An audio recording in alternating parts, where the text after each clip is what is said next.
Buenas noches para todos los hermanos, los que están aquí presencialmente y los que están también virtualmente. Ahí nos han hecho llegar las preguntas de los virtuales, al final hacemos uno solo, ¿sí? Por supuesto son muchas las preguntas, nosotros todavía seguimos leyendo. Y de todos los temas. Y de todos los temas, ¿sí? Así que Si alguno no son sabemos. unos temas bastante interesantes, ¿sí? Muy interesantes. Pero, por ejemplo, podemos clasificarlos. Hay preguntas que son más de catequesis, hay preguntas que son más de práctica, ¿sí? Otras, por ejemplo, son más exegéticas, es decir, de Biblia, en cuanto a la interpretación bíblica, ¿sí? Eh, y ahí, bueno, vamos a tratar de responder todo. Tenemos solo una hora. Así que vamos a empezar en este momento. Ya estuvimos orando, ya estuvimos todo. Yo lo único que quisiera tener en cuenta es esto. Sobre todo en los temas de catequesis, la iglesia siempre ha dado libertad en bastantes cosas, ¿sí? No es esto o esto, es esto y esto, ¿sí? Después, como dicen en Argentina, cada maestrito tiene su librito bajo el brazo y cada uno interpreta también, ¿sí? Entonces, lo que vamos a tratar de hacer es un compartir. Sí, a lo mejor no tenemos la respuesta de todo, a lo mejor alguno no se siente respondido satisfactoriamente hablando. Lo que hacemos es compartir nuestra propia experiencia también. Sí, y desde nuestro estudio, lo que podemos y la experiencia también tratamos de compartirlo. ¿Sí? ¿Está bien? Listo. Si quieren, empezamos con estas que son más de catequesis, al menos las que yo clasifiqué acá. ¿Sí? Dice, ¿cuál es la opinión de la iglesia sobre la bioterapia? Había aquí también otra, sí, acá está. ¿Cuál es la opinión de la iglesia sobre la bioterapia? ¿Por qué es malo el yoga? Madre Teresa fue a India a ayudar a vivir mejor y morir. ¿Y qué tal si ayudamos desde lo físico diferente de la gimnasia sin alma? Creo. Dice, si hay diálogo interreligioso, ¿por qué no acercarnos al budismo o al hinduismo? Primero respondo esta pregunta. ¿Por qué es malo el yoga? El yoga no es malo. Sí, el yoga como tal no es malo. El origen del yoga, quien te acompaña como yoga, si tú haces, porque están los ejercicios físicos, como dicen, pero el yoga en general se acompaña con mantras, sonidos que nosotros no conocemos. E incluso se llaman invocaciones. Saludo al sol, saludo bueno, no sé, la verdad no conozco mucho, es lo poco que conozco, pero sé que hay distintas posiciones, mantras y sonidos que tienen que ver ya con otra filosofía, con otras cosas. Yo, por ejemplo, soy cantante, ¿sí? Profesional. Tuve muchas dificultades foniátricas y fui a un foniatra para educarme en la respiración y en el uso de la voz hablada. Entonces, hay un método también para cantantes que no es yoga, también son ejercicios de estiramiento y se llama Alexandri y no es yoga. Entonces, el yoga no es la única respuesta para relajarse e incluso dentro de la tradición cristiana católica, la oración benedictina, la oración carmelitana ya se basaba en la posición del cuerpo, la respiración y la atención sobre la respiración y las palpitaciones del corazón. O sea, no es algo novedoso. Además, recordemos que el inicio de la iglesia fue en Oriente. Los padres capadocios están en Medio Oriente y los padres del desierto también. Entonces, este modo de orar, primero, para los que le huyen a todo lo que no es católico romano, occidental, les comparto la respiración profunda y lenta, la relajación de los músculos y del cuerpo es una tradición cristiana. ¿Sí? El yoga no es la única, la única respuesta o la única, como digo, alternativa en cuanto a relajarse. Hay muchas otras, está el aquagym, está la zumba, hay un montón de actividades que también se pueden hacer. En este caso el yoga sirve ¿por qué? Porque te hace detener un poco el acelere, porque te ayuda a estirar los músculos. O sea, hay un sinfín de cosas buenas en cuanto a los ejercicios. El tema es quién te da, de dónde viene, qué haces y también si termina alejándote de Dios. Vuelvo a insisto que la clave está en poner en el centro a Dios. O sea, yo por eso insisto, yo no quiero ni estoy hablando mal ni del que hace yoga, ni el que es profesor de yoga, ni el que hace Reiki, ni el que es profesor de Reiki, ni del que nada. O sea, la clave es poner a Dios en el centro. ¿Sí? Y en cuanto a las terapias, seamos profesionales, punto. ¿Sí? Todas estas se llaman terapias alternativas. Por eso se llaman así, porque no están reconocidas como un estudio profesional. Entonces, dejemos de hacer terapias alternativas y vamos a las terapias concretas. A algunos nos sirve, fíjense que hay diferencias humanas entre el trato con la terapia profesional y la terapia alternativa. En la terapia alternativa vienen a tu casa, en general es alguien que te saluda, amable, que te escucha, que es mucho más cercano, que te dedica una hora, no los 15 minutos de la S y está atendiendo a 4 a la vez y te ponen no sé qué y lo demás. O sea, hay diferencias. A veces no es el ejercicio, a veces es la atención que se recibe.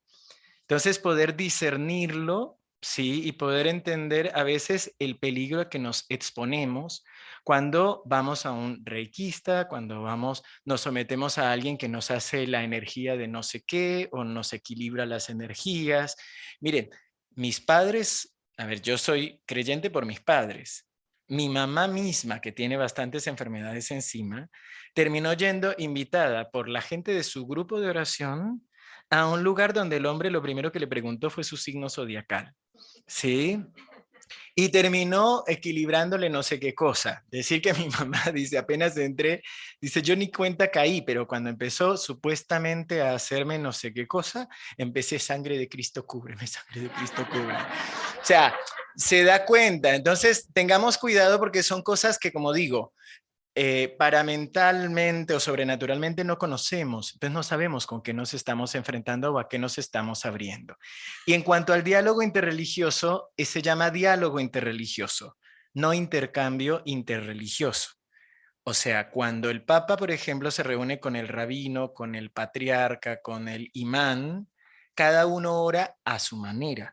Hemos estado participando de encuentros interreligiosos. No estamos hablando de entre cristianos, que sería diálogo ecuménico, sino interreligiosos, donde cada uno ora a su manera. Primero el musulmán, después el judío, después el cristiano. Pero cada uno ora, comparte. Compartimos lo que nos une, no lo que nos divide. Pero no significa que el evangelista tiene que rezar el rosario con nosotros y que nosotros tenemos que hacer, no sé, lo que sea. O sea, no se trata de intercambio, se trata de diálogo. Entonces, por eso es que no entramos en diálogo, porque además es simple, también es cultural. O sea, quien nace en el hinduismo tiene su cultura y tiene su tradición hinduista, listo. Ya está, nosotros somos católicos, vivimos aquí en Occidente, tenemos también nuestra tradición.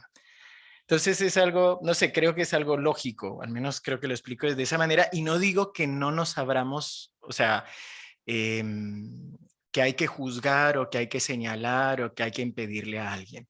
Si alguno de ustedes está practicando algo de esto, vive de eso, lo que sea, no se preocupe, yo no le estoy diciendo que deje de trabajar. Lo que sí le propongo es ore.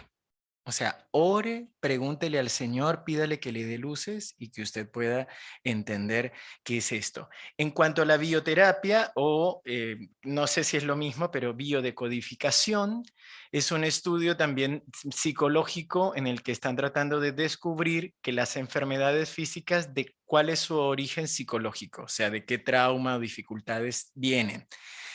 Hay varios psicólogos que hacen los cursos y que tratan de acompañar. Lo importante de la biodecodificación o del eneagrama o de cualquier otro método de clasificación de personalidad es que no nos quedemos encasillados en eso.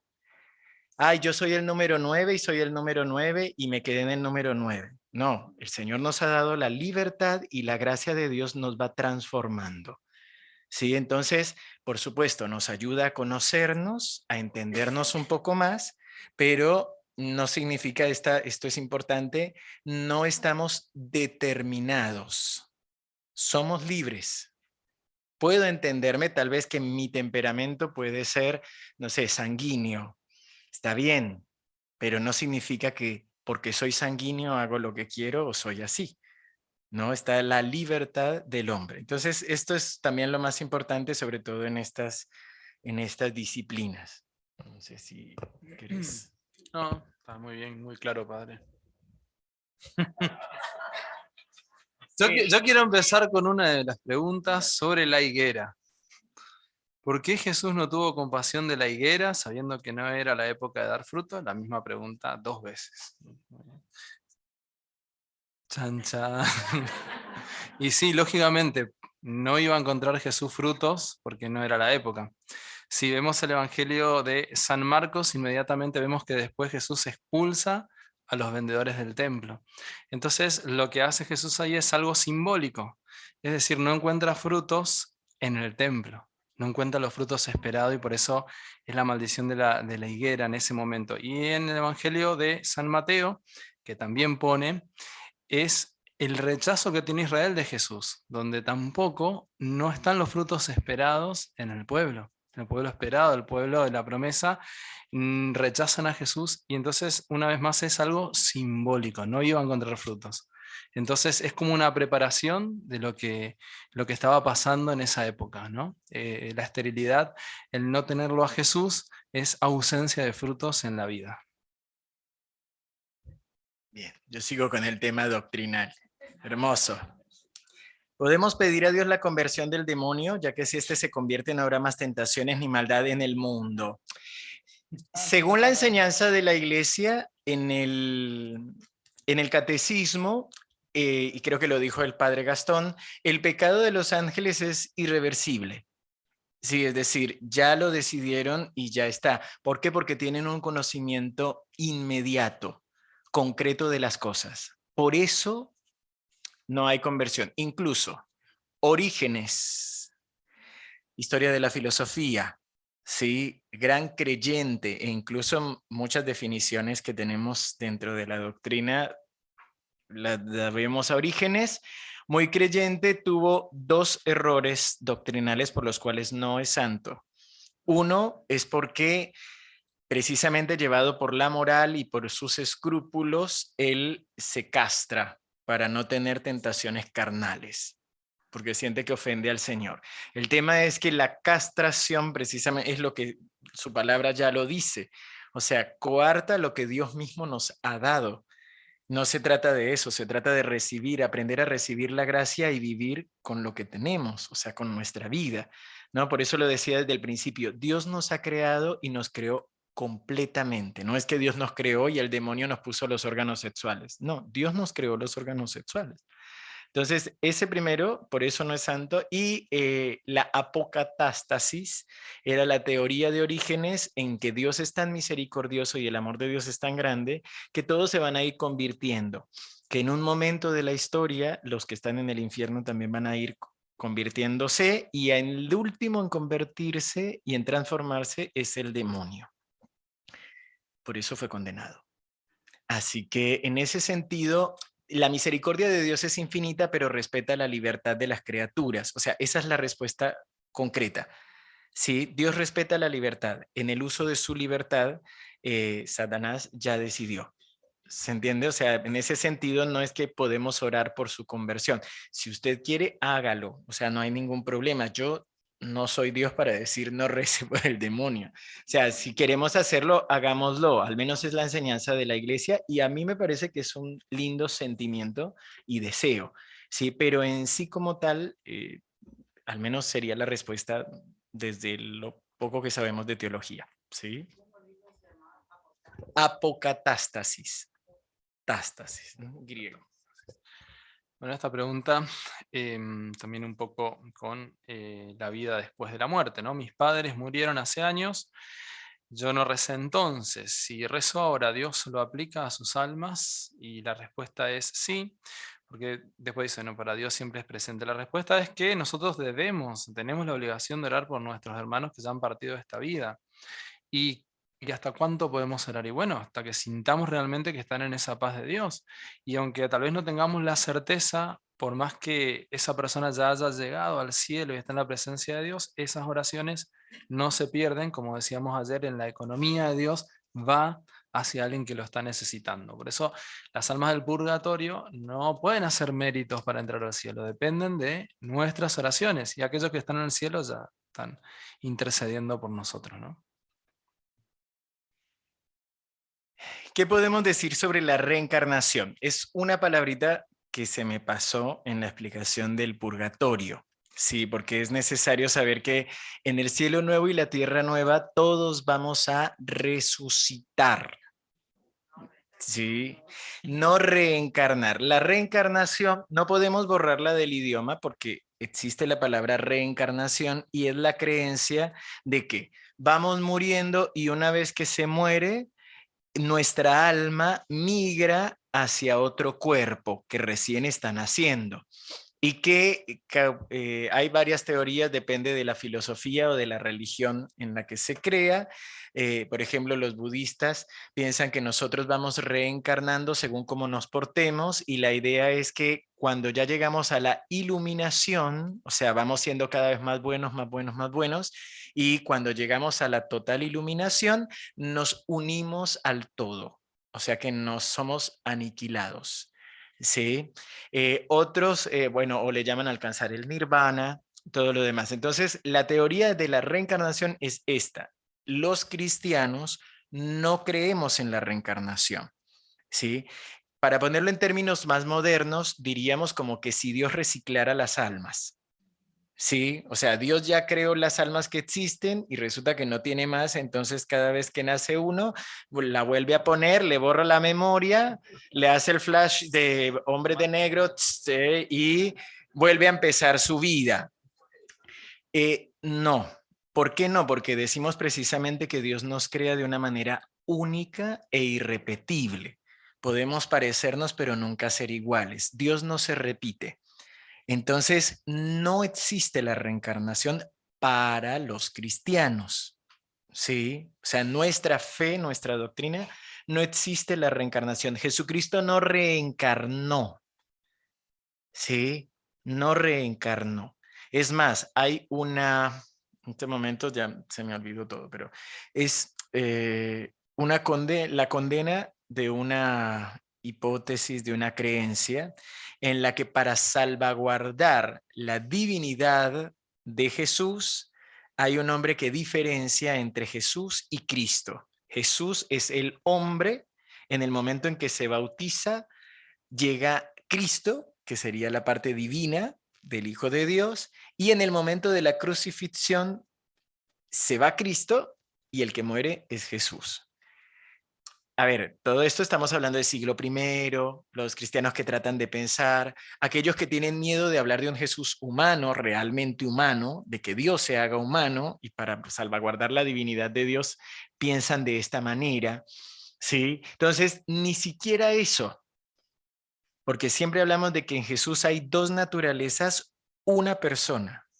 O sea, el mismo Dios que vive desde la eternidad con el Padre, Hijo de Dios, es el mismo que se encarna en el vientre de la Santísima Virgen María. Es el mismo que crece como ser humano y es el mismo Dios y hombre que muere en la cruz y por eso es el mismo que resucita y muestra las manos diciendo, hey, resucité, miren, tengo las marcas de los clavos en las manos y en los pies y miren la llaga de mi costado. No es un fantasma, no es un espíritu, es un cuerpo resucitado, resucitado, no reencarnado. ¿Sí? Si nosotros creemos en la reencarnación, no somos únicos, no somos irrepetibles, Dios no nos ama de manera única. Entonces, casi siempre cuando se habla de esto vienen las preguntas, digo yo, ¿no? Ya de, bueno, pero ¿por qué hay gente que cuando se ha hipnotizado, cuando se entra, tiene recuerdos como de otras épocas y de otras vidas? La verdad, no soy neuropsicólogo ni neurocientífico, pero sí se dice que hay una memoria colectiva y esto es lo que llamamos también herencia. Recordemos que cada generación educa y prepara a la otra para lo que va viviendo. En este sentido, hay investigaciones psicológicas de padre e hijo, doctores de apellido Castellá. Hay varios libros dentro incluso de la editorial San Pablo en Argentina, donde hablan de cómo físicamente la madre y el padre, el óvulo y el espermatozoide guardan información respecto a la vida para que la nueva criatura sobreviva. Por ejemplo, su investigación más concreta es que los niños que nacieron varones en general durante los años de la Guerra de las Malvinas tienen algún tipo de defecto o complicación psicológica o física, porque eran los únicos que no llevaban a la guerra. La madre inconscientemente pide o genera, quiere que su hijo, si es varón, no sirva para ir a la guerra. ¿Se entiende? Entonces, a ver, todo esto estamos hablando de algo físico y algo, algo inconsciente, algo que es supervivencia, ¿se entiende? A ver, no es que la madre piensa y voy a hacerle un mal a mi hijo. O sea, teniendo en cuenta lo que vive, va generando esta información. Entonces, la verdad, vuelvo a insisto, nuestra doctrina, lo que nosotros creemos es que no hay reencarnación, ¿sí? Hay resurrección. Y por acá había una pregunta que decían que si en él, cuando, sí, que la Virgen fue asunta al cielo en cuerpo y alma, y en qué momento nosotros vamos a ser glorificados y dejar de ser almas. Si como cuerpos gloriosos solo Dios nos basta, vamos a estar en la tierra o en el cielo. Ustedes lo han dicho, nosotros vamos a resucitar como cuerpo glorioso, o sea que resucitaremos en cuerpo y alma. Padre, pero el cuerpo que se incineró, el cuerpo de Santa Teresa que la dividieron en varios pedazos, ¿cómo va a ser? ¿Se va a unir en la resurrección? No sé, Dios sabrá lo que hace. Hoy justo leíamos en la primera lectura en el Salmo que decía el Dios o ayer, el Dios que vuelve a la vida, el Dios de la vida que hace posible lo imposible. No sé cómo lo hará Dios, pero al menos la doctrina es que nosotros vamos en el cielo nuevo y la tierra nueva, es cielo, cielo y tierra nueva, y resucitaremos en cuerpo y alma. Recordemos que no somos solo alma, somos alma, cuerpo y espíritu. Somos una unidad. Entonces, atención, la división dual de cuerpo y alma es neoplatónica. Lo incorpora en la tradición cristiana San Agustín. No es de malo, no es que se equivoca, se metió el diablo y todo lo demás. Era lo que tenía para pensar la teología en ese momento. ¿Qué dice Platón? Que el mundo real es el mundo de las ideas, que el hombre es un alma encerrada en la cárcel del cuerpo y que lo verdaderamente real es el alma. Ahora entendemos por qué va entrando en la iglesia este pensamiento de que el cuerpo es malo, cochino, malo. Esto recién lo retoma y lo rescata San Juan Pablo II con la teología del cuerpo. Y empieza diciendo, desde el momento en que el Hijo del Hombre se encarna, el cuerpo entra por la puerta grande de la teología, porque el mismo Hijo de Dios quiso tener un cuerpo. Entonces, para los cristianos, el cuerpo no es la cárcel del alma, es el templo del Espíritu Santo. ¿Vieron? Entonces, ¿nosotros somos alma? No, somos cuerpo, alma y espíritu. Cuando morimos en ese paso, por supuesto que el que queda es el cuerpo que nosotros conocemos, la materia. Muy bien, ¿sí? ¿Recuerdan que les dije que es más lo que no sabemos que lo que sí sabemos? Bueno, hasta ahora son las ideas concretas, ¿sí? Ah, bueno, y perdón, padre. pero que está unido. Diferencia entre alma y espíritu.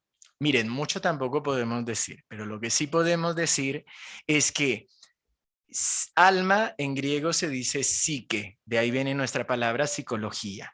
Y psique se refiere a el yo interior, el yo personal. Aquí estamos hablando del el conjunto de memoria, ¿sí? De mis memorias, mis vivencias, el yo propio, lo que yo soy.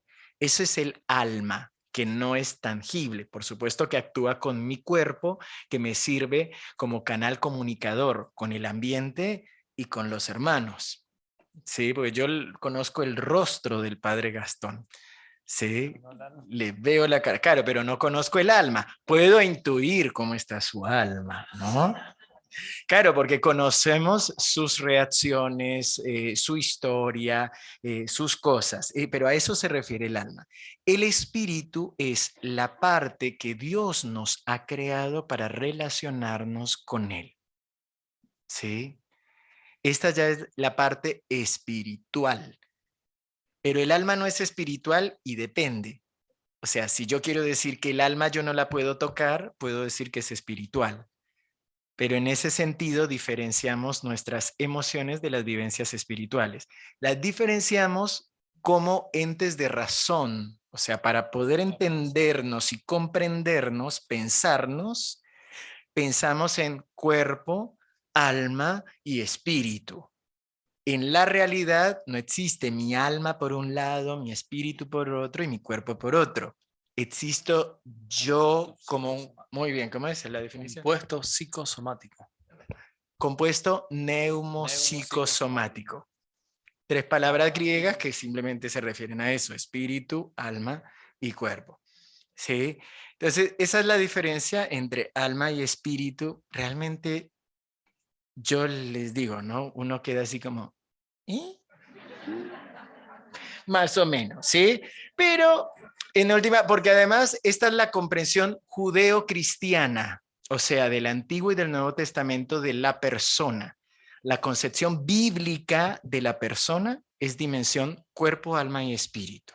La concepción dualista, cuerpo y alma, es filosófica, ¿sí? Que por supuesto, mucha de nuestra teología tiene base filosófica. Entonces, que lo leamos, que escuchemos en alguna parte cuerpo y alma, no nos compliquemos la vida, ¿sí? Esta pregunta dice, ¿a dónde van los que no creen en Dios, pero son buenas personas? La realidad es que hay semillas del verbo, semillas de Dios en todo el mundo, en los que son cristianos, en los que no creen en Dios, pero hacen el bien. Hay una bondad en las personas que también es un don de Dios porque Dios nos ha creado a todos.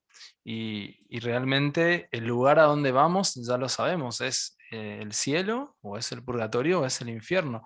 Personas que tal vez no han conocido a Dios, pero que han sido buenísimas en la vida, que han buscado hacer el bien, que han sido honestas, nosotros no podemos decir que se fueron al infierno. Seguramente están en un lugar mejor o están con Dios. Pero ese es un misterio, nosotros no lo sabemos. ¿Qué pasa por la mente y el corazón de la persona y cómo ha sido toda su historia y su vida y por qué tal vez dice que no cree en Dios o no lo ha conocido? ¿No? Pero la realidad es que todos vamos hacia el mismo lugar, o sea, la muerte es algo que nadie está exento y de ahí se abre a ese mundo espiritual que llamamos cielo, purgatorio o infierno. En este sentido, es bíblico, a quien más se le da, más se le exige, ¿sí? Entonces, va a decir también, segunda carta de Timoteo, va a decir que Dios quiere que todos los hombres se salven y lleguen al conocimiento de la verdad. La tarea para los que nos llamamos cristianos y tenemos la experiencia del amor de Dios, en imperativo Jesús, Mateo 28, 18 al 20, dice, vayan y anuncien el Evangelio y hagan discípulos míos a todas las naciones. Es decir, que la tarea de la iglesia no terminará hasta que todo el mundo tenga la experiencia de Dios. Después, Dios juzga a cada uno según las posibilidades que tiene. Recuerdan que lo hablamos un poco a la tarde, ¿no? Es decir, cada uno tiene también su experiencia, tiene los llamados de Dios, tiene las posibilidades. Por eso es muy importante tener cuidado con lo que se dice, ¿sí? El budista se va al infierno. No sé, es Dios el que clasifica, por decirlo de alguna manera. Si fue lo que él creyó desde siempre, si fue donde encontró y es buena persona, hace el bien. Recuerden que los ángeles el día del nacimiento de Jesús dicen, gloria a Dios en el cielo y en la tierra de buena voluntad. No dijo a los católicos con partida de bautismo. Y la Virgen en Medjugorje dice, queridos hijos. No dice queridos católicos, queridos cristianos, queridos musulmanes, queridos hijos. Entonces hay que tener en cuenta este equilibrio, el ver la universalidad, o sea, el saber que si todos hemos sido creados por Dios, todos somos hijos de Dios, no significa que todo es igual. Por eso digo, es necesario comprenderlo. Podemos estar abiertos a esta universalidad del amor de Dios, pero no significa que todo sea igual, ¿sí? Y que nosotros seamos cristianos, católicos, apostólicos y romanos, démosle gracias a Dios y tratemos de vivirlo de la mejor manera posible, porque en el infierno también hay cristianos católicos, apostólicos y romanos.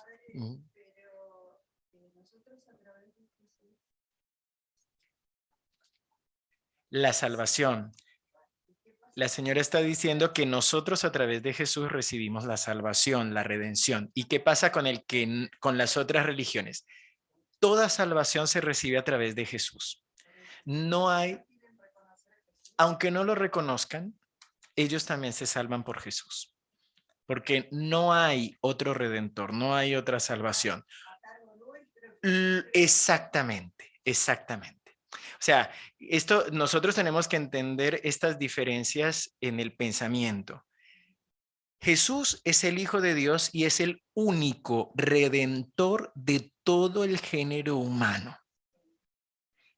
Incluso el budista, no sé, se me metió el budista, pero para decir, el que cree en otra religión, el que tiene otro pensamiento, otra filosofía, no sé, el de los pueblos originarios que nació, creció y piensa en eso y esa fue su experiencia de contacto con Dios, incluso ese se salva por Jesús, porque no hay otro mediador entre Dios y los hombres. Es Jesús, lo sepa o no lo sepa, se quiera o no se quiera, la salvación a esa persona, a esa alma, que ya vieron, tenemos bien incorporado el de alma, espíritu y cuerpo, se salva a través de Jesús. Sí, se salva a través de Jesús. ¿Se entiende? O sea, en este sentido no es un tema de yo tengo la partida, déjenme entrar.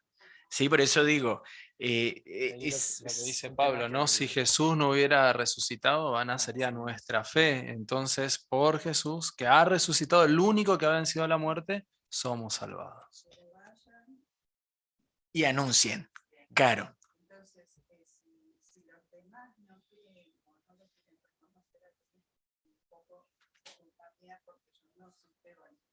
Sí, estás tienes razón, sí. Si los demás no creen en Cristo o no han recibido su mensaje, es porque yo como cristiano no he sabido evangelizar. Es así. Nosotros debemos saber que evangelizamos no discutiendo. A mí personalmente es mi apreciación personal.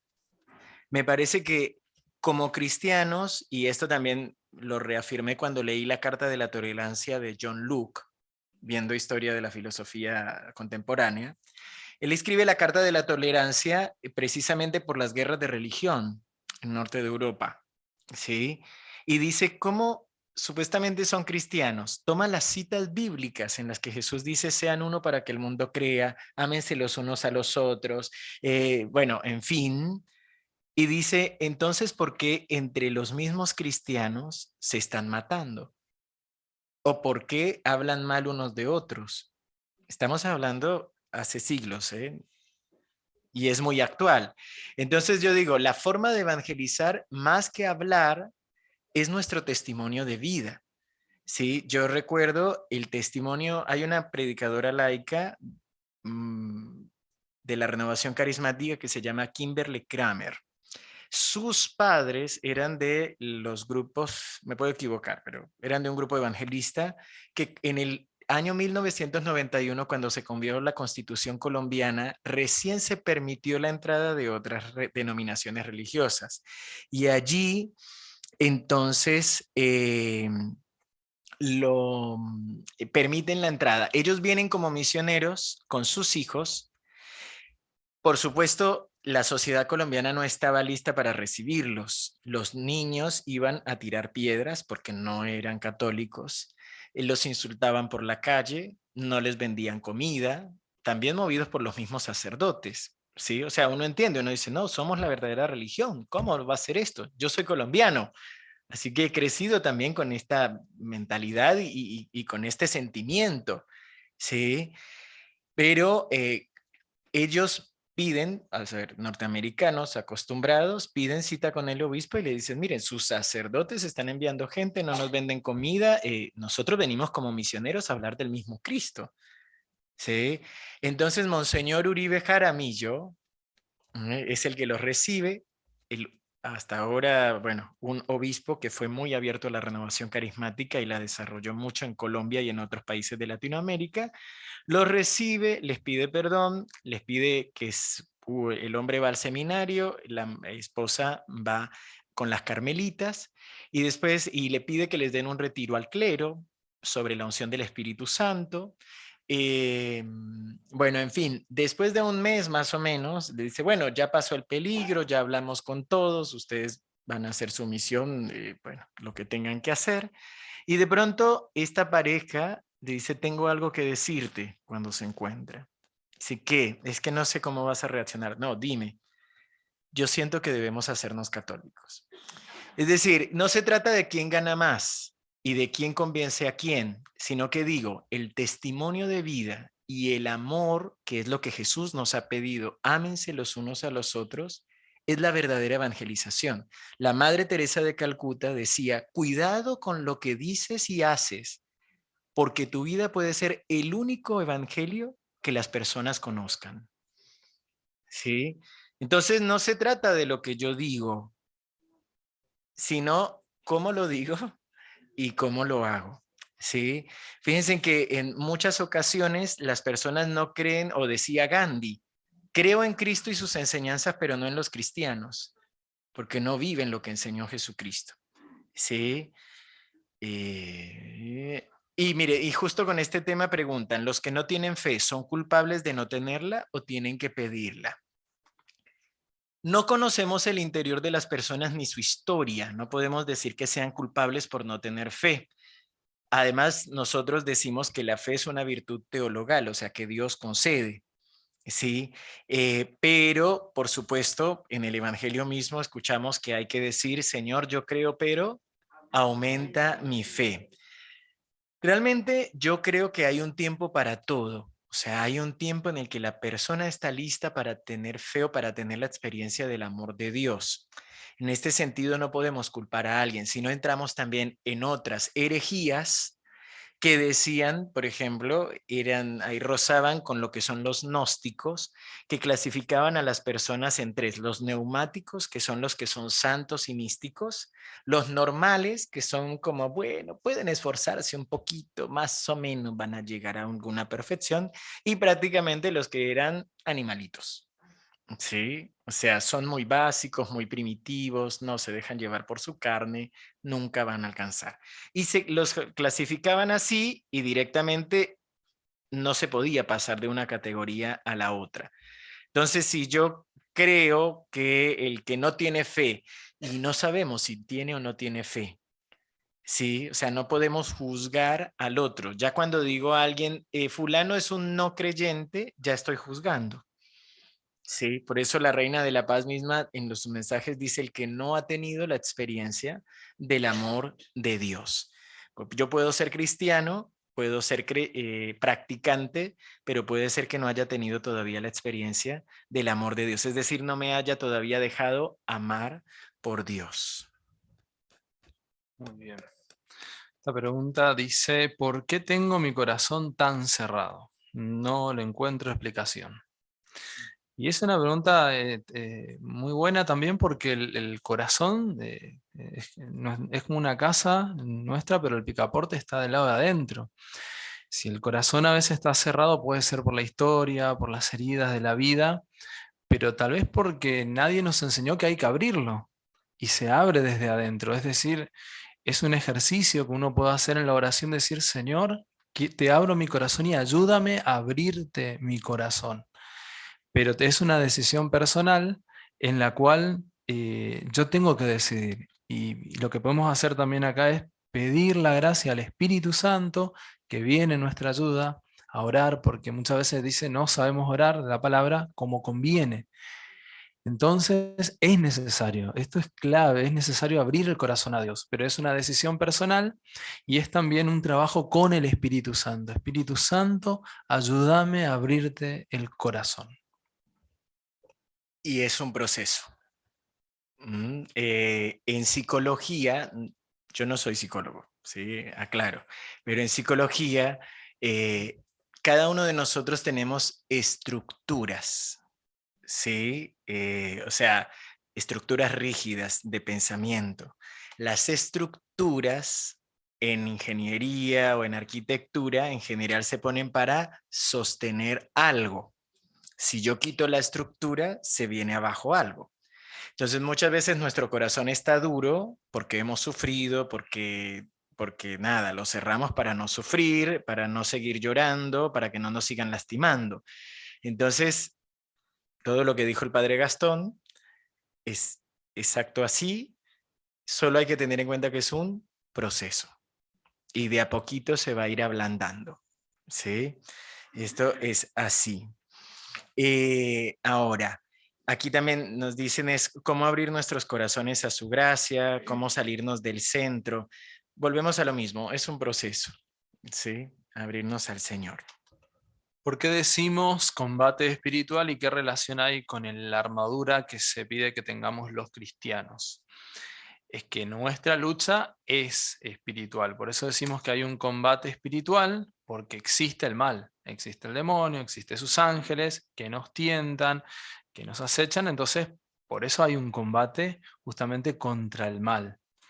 Y es un combate a nivel espiritual, por eso dice no con seres de carne y hueso entre nosotros, sino con esa fuerza espiritual. Así como Dios es el creador y es espiritual, es invisible, no lo vemos, también el mal es invisible. Y ahí entra en el plano de lo espiritual, y por eso nuestra lucha es contra él. ¿Cuáles son las armaduras? Que aparece en la carta a los Efesios, que es leer la palabra de Dios, es ponernos, dice la armadura, la coraza, cinturón de la verdad, calzarnos con las sandalias, el casco, hace la representación de una armadura como un soldado, donde va nombrando distintas virtudes o características, ¿no? La verdad, la confianza en Dios, la espada de la palabra, si ahora se me olvida, Efesios, y el Padre seguramente 6, Efesios 6, pero eso es lo que propone la carta a los Efesios. Nosotros sabemos que la armadura nuestra, las armas, son el Santo Rosario, la Eucaristía, el ayuno, los sacramentos, la palabra de Dios. O sea, tenemos todas estas herramientas para hacer frente a este combate espiritual. Tal vez también está buena la pregunta, no ser ingenuos, no existe el mal y no hay lucha. Sí, hay una lucha interna que a veces ni nos damos cuenta porque estamos en la presencia de Dios, porque oramos, porque estamos en ese camino, y por supuesto es mucho más sencillo hacer frente a esas fuerzas. Ahora cuando nos alejamos, es más difícil, ¿eh? Es más difícil porque ¿qué armas tenemos para combatirlas, ¿no? Nosotros sabemos que las armas son estas y que cada día de nuestra vida vamos a tener que luchar, ¿no? Hay días que es todo como más sencillo, más fácil, que sentimos el amor de Dios o experiencia a nivel espiritual. Por ahí otros días que nos sentimos vacíos, desolados, donde pareciera que rezar nos cuesta mucho más. Y allí, una vez más, estamos en este combate interno espiritual donde necesitamos clamar a Dios, clamar a su sangre preciosa y también en esos momentos poder rezar, aunque no tengamos ganas, aunque estemos un poco desolados, saber que la oración es lo único que siempre es escuchado por Dios, ¿no? Por nosotros, cada vez que lo hacemos. Sí, a nivel virtual han hecho varias preguntas respecto a la oración por los antepasados o por la sanación intergeneracional. No podemos evitar vivir lo que nos toca vivir. Mi apellido es González por mi papá y Rivera por mi mamá. Y soy González Rivera. Y la familia González tiene unas características que yo también las tengo y la familia Rivera tiene unas características que yo también las tengo. Cosas muy buenas y cosas para afrontar. En general dicen, ay, yo veo tantas cosas, ¿cómo hago para que mis hijos no las sufran? Mamá, papá, yo no puedo quitarte el derecho a ser papá y mamá, pero vos no le podés quitar el derecho a tus hijos de vivir y afrontar la vida con las dificultades que eso conlleva. Si no entramos a la culpa o al vacío interior de papá y mamá que se proyecta en el hijo. Como yo no tuve, quiero que mi hijo tenga y le doy de más. ¿Sí? Entonces, como yo sufrí esto de mi familia, yo no quiero que mis hijos lo sufran, Padre. ¿Cómo hago? ¿Qué oración hago para que todas estas cosas malas se corten en mis hijos? Recordemos que lo primero que decíamos al inicio de estos ejercicios espirituales es que queremos librarnos de todos los apegos desordenados para aceptar solamente la voluntad de Dios. Y que decíamos que en la voluntad de Dios podemos confiar porque va a ser lo que más conviene. Entonces, así como vos tuviste tus propias luchas y tomaste tus decisiones, tus hijos también van a tener sus propias luchas. No tenés por qué hacerle la vida mucho más fácil. Sí, porque los pequeños sufrimientos y dificultades nos van preparando y fortaleciendo para afrontar después las dificultades grandes. Sí, cuando yo recién empecé a trabajar en los colegios, estaba toda la onda de no califiquemos, no premiemos al mejor porque hay que darle premio a todos, hay que darle mención de honor a todos para que todos se sientan iguales, todo lo demás. La realidad es que fueron muchachos y jovencitas que después llegaron a la universidad y se estrellaron con un muro porque el profesor le exigía concretamente lo que tenía que hacer, o sea, no era la mención de honor para todos, ¿sí? Entonces, en este sentido, yo quisiera invitarlos a que confiemos en el amor de Dios. Nosotros vamos a hacer nuestra tarea que es orar por nuestra familia, ¿sí? Orar pidiendo que clamar la sangre de Cristo para que filtre y que pase a nuestras generaciones solamente lo bueno y que el Señor deje todo lo malo, física, psíquica y espiritualmente. Sí, porque hay enfermedades físicas, hay enfermedades psíquicas y hay enfermedades espirituales que se van pasando de generación en generación y que las vamos viendo. Entonces, ¿cómo oramos por eso? Clamando la sangre de Cristo. ¿Cómo oramos por eso? Pidiendo el eterno descanso de los antepasados. ¿Cómo oramos por eso? Sacando a la luz los secretos. ¿Cómo oramos por eso? Enfrentando las circunstancias que tenemos que enfrentar, reeducando nuestras familias, ¿sí? Esa es la manera de luchar contra las cosas que tenemos a nivel espiritual. Además, el ya entenderlas ya es mucho porque es comprenderlas y saber que podemos orar hacia eso específicamente hablando. Como yo les decía, la oración no es un hechizo, o sea, no es que yo ya lo dije y se cortó y desapareció de mi familia. Va a quedar todavía esa tendencia. Lo que sí podemos hacer es fortalecer nuestro sistema inmunológico para superarlo más fácilmente. ¿sí? Así como el que tiene problemas para caminar va haciendo terapias y fortaleciéndose, ¿sí? Asimismo nosotros también fortalecernos en otras cosas, ¿no? Amén. Quizás simplemente agregar, Padre, que nuestras familias son escuelas, ¿no? Escuelas para orar. Y a veces Dios levanta uno en la familia para interceder. Y ahí es una ventana, una puerta abierta de bendición de Dios, de luz para toda la familia, hacia atrás y hacia adelante, ¿no? Esta pregunta dice, ¿por qué la renovación carismática, que es una corriente de gracia aceptada más de 50 años por la Iglesia Católica y el Santo Padre?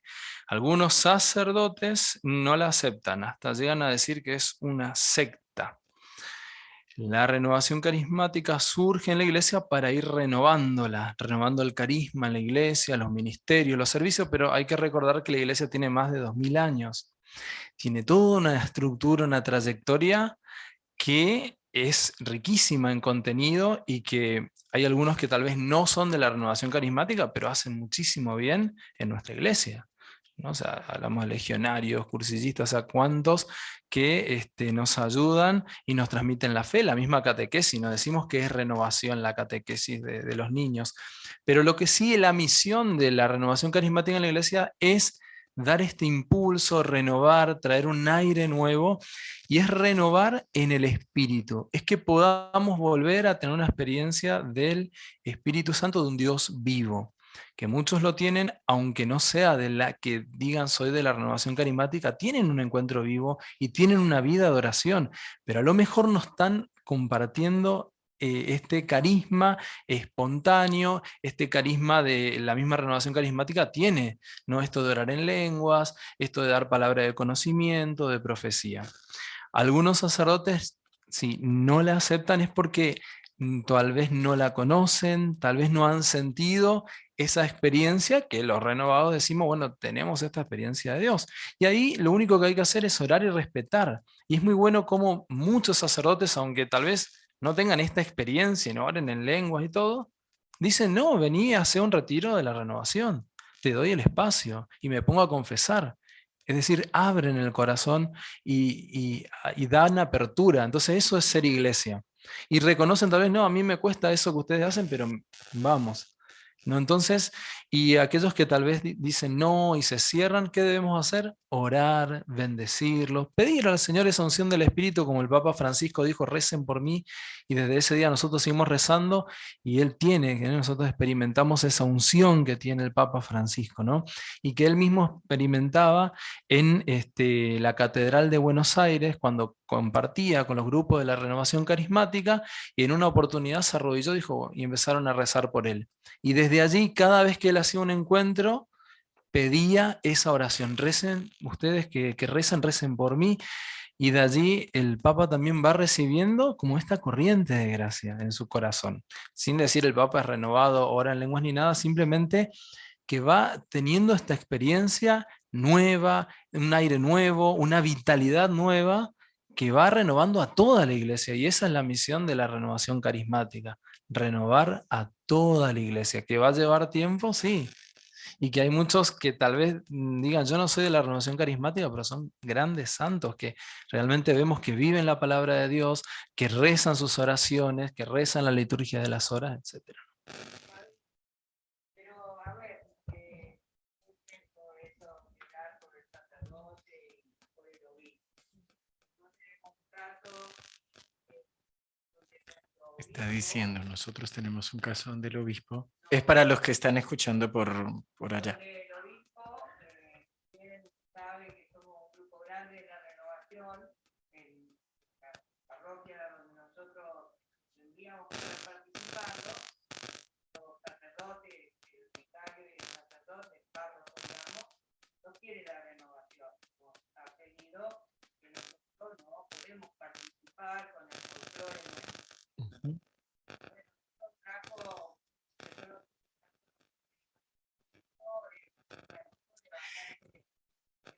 Perdón, yo te sugeriría que después tengamos esta pregunta aparte porque te creería que no tiene que ver con el retiro. cuando te piden que te ganen un lugar en la escuela. Por ejemplo, hoy vamos a una escuela nosotros en el grupo. Eso te pasa. Sí, pero ¿me entendés? O sea, porque en el retiro hemos estado hablando sobre los pecados, sobre nosotros. Si querés, después nos sentamos. Yo soy asesor nacional de la Secretaría de Jóvenes de la Renovación Carismática Católica. Si querés, después nos reunimos y charlamos de este tema, porque no todos son del movimiento de la Renovación Carismática. Lo único que podemos decir es que, como tú dices, es simple, hay que hablar con la verdad y hay que ser obedientes y sumisos, como nos está diciendo el padre Gastón. Él es el párroco. Padre, disculpe.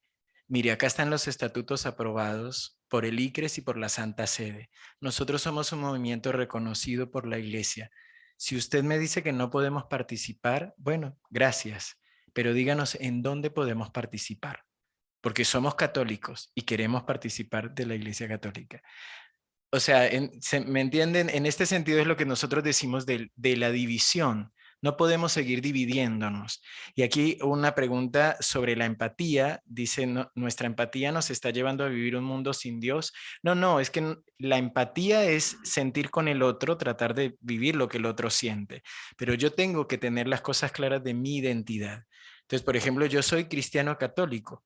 Pero, por ejemplo, hay lugares donde yo he ido a predicar con otros movimientos y los mismos de la renovación me dicen, padre, pero usted es de la renovación ¿y por qué viene con otros movimientos? Digo, porque yo soy sacerdote católico, por eso vengo con otros movimientos, porque no pertenezco exclusivamente a un movimiento. ¿Sí? Entonces, es tener en cuenta esto, que somos iglesia. ¿Sí?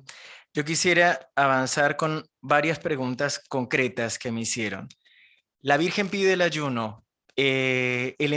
Le dice específicamente en los mensajes de la Reina de la Paz que los enfermos no deben ayunar a pan y agua. Los enfermos.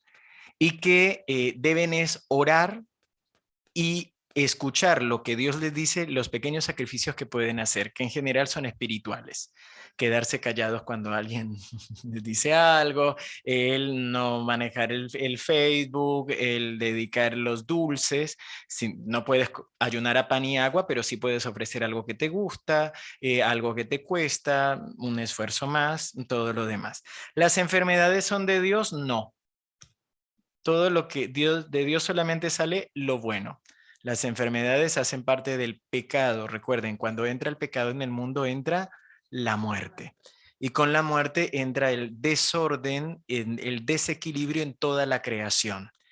¿Sí? Con el pecado. Entonces, las enfermedades no vienen de Dios. Santo Tomás de Aquino va a decir que Dios no quiere el mal no viene de Dios. Dios no trabaja con el mal, ¿sí? Ni usa el mal para trabajar. Todo lo contrario, va a decir Santo Tomás que Dios permite el mal y sabe guiarlo para sacar cosas buenas de ese mal. Pero no es que no hay mal que por bien no venga, no, o sea, porque ponemos el acento en que por un bien viene un mal. Es al revés, a pesar del mal, Dios sabe transformarlo en un bien que es el poder de Dios. Y en cuanto a catequesis también, dice forma correcta de tomar la Eucaristía, en la boca o en la mano. La iglesia nos enseña en circunstancias normales, no de pandemia, que cada fiel cristiano tiene la libertad de comulgar de pie o de rodillas, en la boca o en la mano. Es un sacrilegio, es un no sé qué, no sé. La Santa Madre Iglesia enseña que se puede de todas esas formas y que el fiel es libre de decidir cómo recibir la Sagrada Eucaristía mientras sea con devoción, en gracia y cómo corresponde. Sí, porque yo también conozco gente muy piadosa, pero que es más el gesto de arrodillarse y de abrir la boca, pero después en el corazón seguimos criticando, seguimos hablando mal del obispo, de los sacerdotes, del que no reza como nosotros, del que no habla como nosotros. ¿Sí? Entonces, lo importante es poder, cuando se tiene libertad, hacerlo de la manera que se quiera. Después, el que obedece no se equivoca. Aquí directamente, si los obispos bajan línea, nosotros obedecemos al obispo. San Ignacio de Antioquía, siglo I, nos va a decir todo con el obispo, nada sin el obispo. San Ignacio de Loyola va a decir que para poder saber si estamos haciendo bien o no, tenemos que sentir con la iglesia. Y él va a decir, aunque yo vea una pared totalmente blanca y la Santa Madre Iglesia dice que es negra, yo voy a decir que es negra. Punto. El padre Kentenich, el fundador de los santuarios de Schoenstatt, cuando lo encerró la Gestapo, siguió escribiendo cartas, celebrando la misa, dirigiendo todo Schoenstatt siempre por debajo. Cuando la iglesia lo mandó a Estados Unidos y lo separaron de la obra para saber si era una obra de Dios, incluso las cartas que le enviaban camufladas las rompió delante de los que se las traían. Y le preguntaron, padre, pero si lo hizo con la Gestapo, ¿por qué ahora no quiere leer las cartas que le mandan sus propios hijos de la obra? Y dijo, no, es que la Gestapo era una fuerza civil, humana. Dice, a mí me lo está pidiendo la Santa Madre Iglesia, y si ellos quieren quitarme de la obra para saber si es una obra de Dios, tiene que ser así y punto. El que obedece no se equivoca. El demonio puede disfrazarse de humildad, nunca de obediencia. ¿Estamos? Entonces, en este sentido, créanme que nosotros también somos partidarios de la libertad y el uso de la propia conciencia. ¿Sí? En este momento, que es particular no solo de aquí, de todo el mundo, hasta ahora hay diócesis donde los obispos ya se pronunciaron y permitieron de nuevo la comunión en la boca. Hay lugares donde no hay pronunciamiento y mientras no se pronuncie oficialmente, no se permite porque o yo estoy en desobediencia porque les doy la comunión en la boca o ustedes me hacen desobedecer. ¿Se entiende? Entonces, en este sentido, no es un tema de sacrilegio ni de nada. Además, digo, el que obedece no se equivoca. Una de las preguntas es ¿por qué los católicos somos tan fríos? Habla un poco de la comodidad. Y eso es lo que decía también el padre Gustavo, ¿no? Lo de Aparecida, ser discípulos y misioneros. Y sí, tal vez nos cuesta salir un poco de la comodidad del comprometernos más, pero ese es el desafío de todos los católicos, ¿no? Poder comprometernos más en la obra de Dios, creer que Dios obra en nuestra iglesia y poder decir también como Madre Teresa de Calcuta, ¿no? Muero feliz porque muero en la religión católica, ¿no? Haciendo tantas obras de bien, entregando su vida. Entonces, es una cosa que nosotros tenemos que cambiar, ¿no? Con nuestra vida, con nuestro ejemplo, con nuestro apostolado y sobre todo, fíjense lo que les voy a decir. Ahí capto la atención de todos.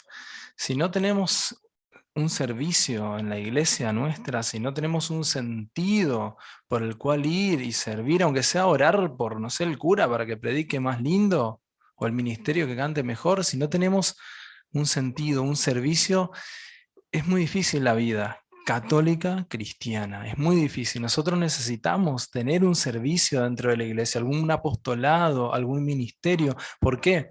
Porque todo lo que nosotros estamos recibiendo, tenemos que darlo después.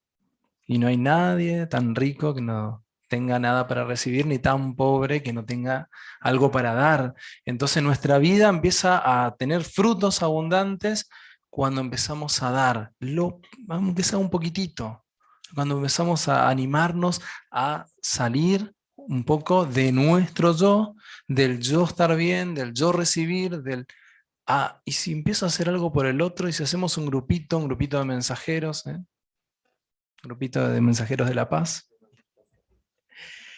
Bien, quedan algunas preguntas, pero no, ya se nos fue el tiempo. Sí, no podemos seguir. Solo resumo, para pedir perdón es un trabajo personal. No necesito ir con la otra persona. Soy yo el que tengo que perdonar y el que tengo que pedir perdón en nombre del Señor. No necesito hablar con la otra, ni que la otra persona me diga te perdono, ni que yo decirle perdóname. Sí, por ejemplo, bueno, no puedo poner ejemplos. Los sueños de persecución, miedo, los sueños son, y hay que aprender a orar y pedirle al Señor qué nos quiere decir. Si es del Señor, nos va a responder y vamos a entender. Cuando recibimos una palabra o una palabra de conocimiento o una palabra bíblica y pensamos que es para alguien, pues tenemos también el discernimiento es preguntarle al Señor, ¿se lo tengo que decir o no se lo digo? Después la persona tiene que sacar sus propias conclusiones. A veces uno piensa, es claro lo que el Señor te está diciendo que hagas e hiciste lo contrario. No importa, usted ya lo dijo, quédese tranquilo. ¿Qué diferencia hay entre la asedia, la pereza y la depresión? Yo sumaría asedia, pereza, ocio y depresión. El ocio es bueno, es descansar, ¿sí? El ocio no es malo, ¿eh? El ocio es bueno, busquen la palabra e investiguenla. La asedia es la pereza espiritual, es cuando no quiero orar, no puedo, no me dispongo. La pereza es ya en lo cotidiano y la pereza en general es no hacer lo que me corresponde. O sea, no hacerlo en el momento que me corresponde. Esto está muy unido a la negligencia. Sí, eso es la pereza y sobre todo la pereza por otras cosas que son mi comodidad. Y la depresión como tal es un estado anímico que por supuesto puede ser exógeno por una circunstancia externa o endógeno, que es una circunstancia externa que no pude afrontar en el momento, sino que me quedó guardado y de repente apareció después fuera de contexto. Sí, pero en general también existe la depresión física. La depresión física es que el cerebro no produce las sustancias que nos animan y motivan a avanzar. Entonces, en la depresión no hay pecado. La depresión es un estado de ánimo y es una enfermedad que tiene que tratarse con un psicólogo y un psiquiatra, ¿sí? Que tampoco, en general, la depresión, si se trata bien, si no es física, por eso insisto, si no es física, si es emocional, si tiene el origen emocional, en general tiene un proceso y un camino. Si es física ya es un poco más complicado. Les dije, no soy psicólogo y no soy psiquiatra, pero más o menos queda ahí. Uy, miren, justo habían dejado una. Bueno, en fin. Y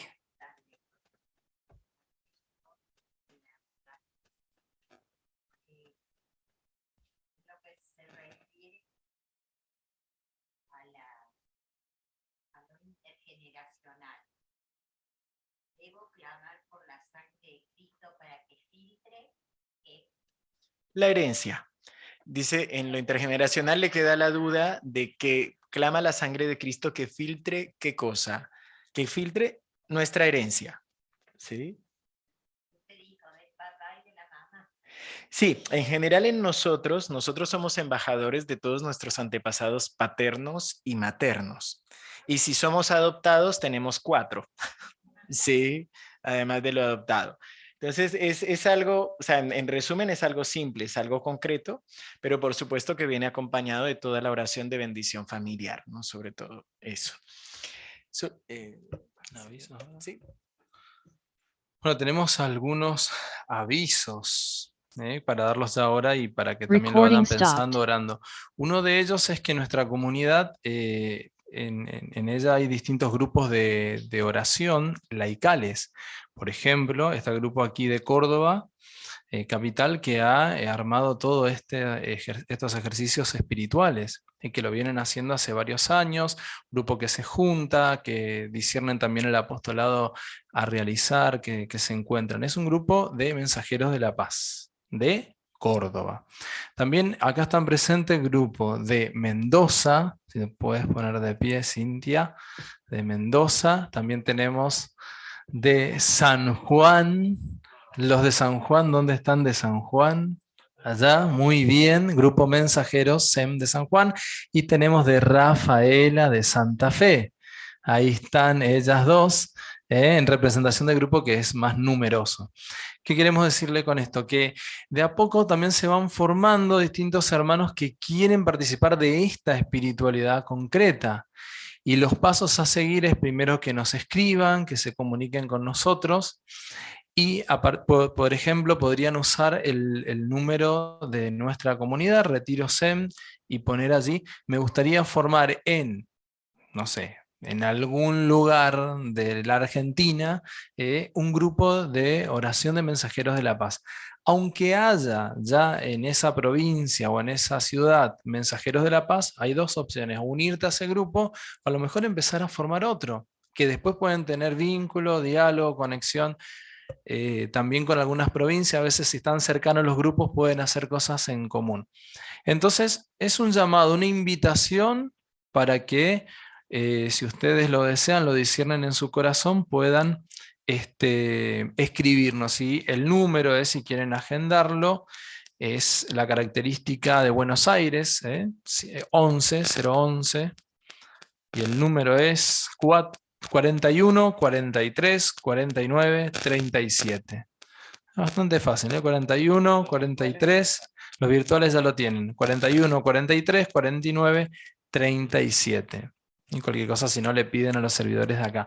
Pero está la invitación, las puertas abiertas para ser también y formar parte de Mensajeros de la Paz. Esto no significa que no estás más en tu parroquia, que no sos más catequista. No, a lo mejor puedes ayudar mucho llevando y formándote, sanando también a través de este carisma, de esta espiritualidad. Después queremos contarles de las siguientes actividades que tenemos. Como les compartíamos, el jueves 24 tenemos un día de retiro en San Carlos de Bariloche.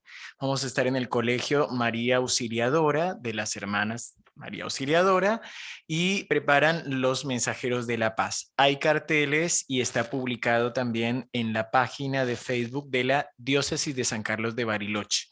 ¿Sí? Entonces ahí ya como pueden conseguir, o en nuestras páginas web www.comunidadmensajerosdelapaz.org también lo van a encontrar. El domingo 27 de marzo tendremos 11 de la mañana misa por enfermos y afligidos en la parroquia de Nuestra Señora de los Lagos de Villa Langostura, también Patagonia.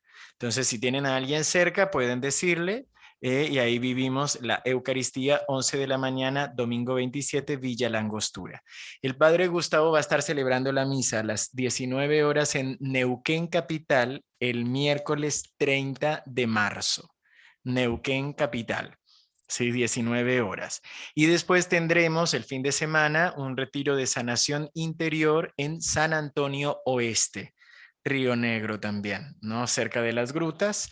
Vamos a estar allí sábado y domingo, 2 y 3 de abril, organiza la Renovación Carismática Católica de allí, de San Antonio Oeste.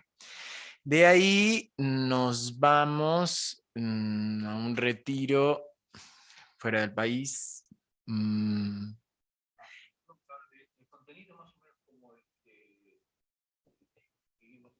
No. No. Las jornadas que acabo de mencionar son todas de mediodía o de día entero, o en San Antonio Este específicamente de sanación interior. Entonces, aquí hemos